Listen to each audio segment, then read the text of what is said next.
ایک شخص سے ہماری ملاقات ہوئی ہے، وہ مسلمان ہے، قادیانیوں سے متاثر ہے، وہ دوسرا قادیانی ہے۔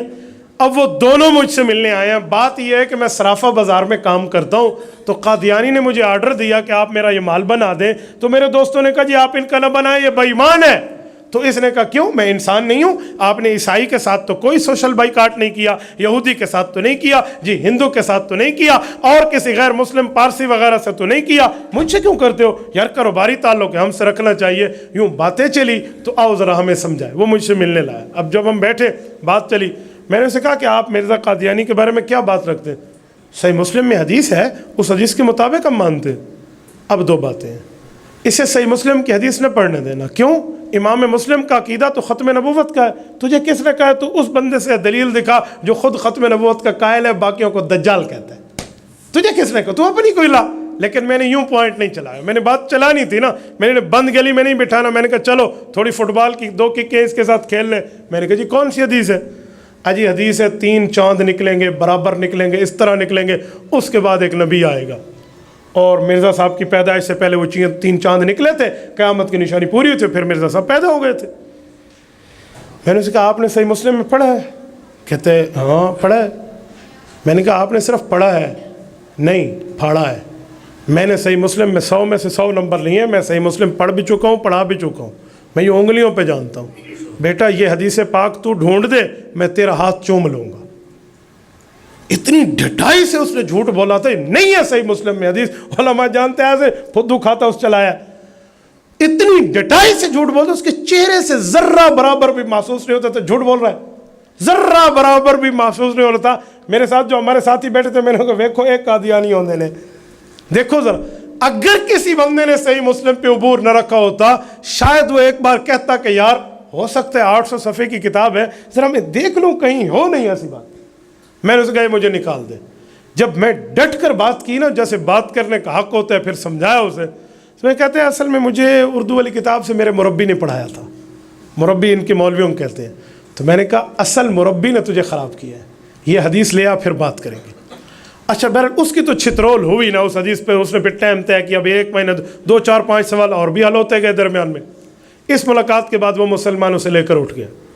1 ماہ بعد پھر ہماری ملاقات طے تھی، تو میں نے پھر رابطہ کیا بھائی طیب سے، میں نے سنا ہے کیا بنا؟ انہوں نے کہا استاد جی بات کچھ اور تھی۔ میں نے کہا وجہ؟ انہوں نے کہا قادیانی نے تو ادھر نہیں آنا تھا، اسی قادیانی نے مربی بن کے ہمارے ایک دوست کو خراب کیا ہوا تھا، 2 درمیان میں بیٹھا تھا، اصل ہمارا شکار وہ تھا۔ اس نے جب آپ کی گفتگو میں آپ کی آنکھوں سے اور اس کی آنکھوں سے اور آپ کے چہرے سے اور اس کے چہرے سے اور دلائل سے اس نے اندازہ لگایا نا، اس نے اس مجلس سے اٹھنے کے بعد کہا کہ میں توبہ کرتا ہوں، مجھے کلمہ پڑھا لو۔ اس نے مجھے گھیرا ہوا تھا، یہ گھیر گھار کے مجھے ادھر لایا تھا، یہ تو 2 باتیں بھی نہیں کر سکتا، یہ تو کہتا تھا لے جا میرے سے۔ کسی مولوی دے کر وہ ہوتے گالاں پڑھنے نے، وہ گالیاں دیتے ہیں، وہ ہم سے بات نہیں کر سکتے۔ آپ کے مولوی صاحب نے تو بہت اچھی طرح بات کی، اس کا چہرہ بتا رہا تھا یار وہ کہیں غصے میں نہیں۔ میں نے اسی لیے کہا پیار سے گفتگو کرنا سیکھو۔ ہماری وہ گفتگو جو بعض اوقات جو غصے والی ہوتی ہے نا، اور ہم ایسے دلائل دے رہے ہوتے ہیں، قادیانی یہی ویڈیو کاٹ کے نا ہمارے سادے مسلمانوں کو دکھاتے ہیں۔ مجھے گجرات سے ایک خاتون کا ایک بار واٹس ایپ میسج آیا، مجھے کہا کہ سر یہ آپ کی ایک ویڈیو ہے، اس میں آپ گفتگو کر رہے ہیں جی یوں ہے یوں ہے۔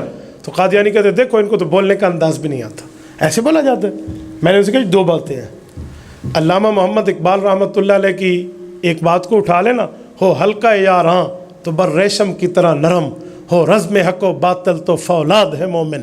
میں نے کہا وہ میری محاذ پہ لڑنے کی تقریر ہے، محاذ پر گفتگو ہے، وہ نجی محفل کی نہیں ہے۔